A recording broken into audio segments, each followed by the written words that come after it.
मागील 3 महिन्यापासून मुंबईची हवा सतत खराब श्रेणीमध्ये राहिलेली आहे। आज पुन्हा एकदा मुंबईची हवा ही खराब श्रेणीमध्ये आहे। 156 AQ आहे, म्हणजे जो हवेचा गुणवत्ता निर्देशांक आहे तो 156 वर पोहोचलेला आहे आणि आरोग्यासाठी ही हवा घातक मानली जाते। वातावरण आपण पाहतो या ठिकाणचं, मी सध्या मुंबईच्या बँड्रा वरळी परिसरामध्ये आहे आणि या ठिकाणची जर स्कायलाईन पाहिली तर धुरकट वातावरणाची निर्मिती झाली आहे।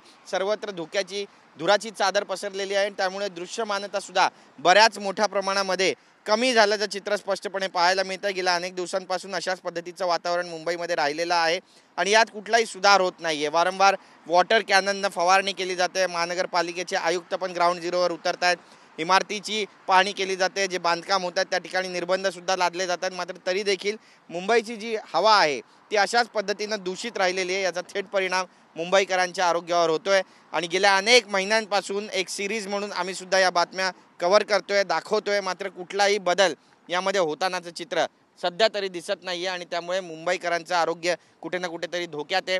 जी बांधकामं सुरू आहेत, जे कामं सुरू आहेत, त्याचा थेट फटका मुंबईकरांच्या जनजीवनावर पडताना स्पष्टपणे पाहायला मिळतंय। ही जर स्कायलाईन आपण पाहिली तर आपण स्पष्टपणे अंदाजा लावू शकता की कशा पद्धतीचं वातावरण सध्या मुंबईमध्ये आहे आणि कशा पद्धतीच्या हवामानामध्ये मुंबईकर आपलं आयुष्य जगते आणि यावर नेमका तोडगा कोण आणि कधी आणि कसा काढणार हा सुद्धा आत्ताच्या घडीचा महत्त्वाचा प्रश्न आहे।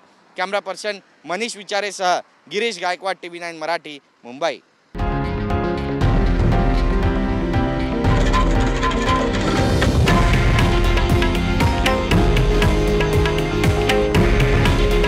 हे आहे देशातील नंबर 1 न्यूज नेटवर्क आणि आपण पाहत आहात TV9 मराठी। काळजी तुमची, हित महाराष्ट्राचं।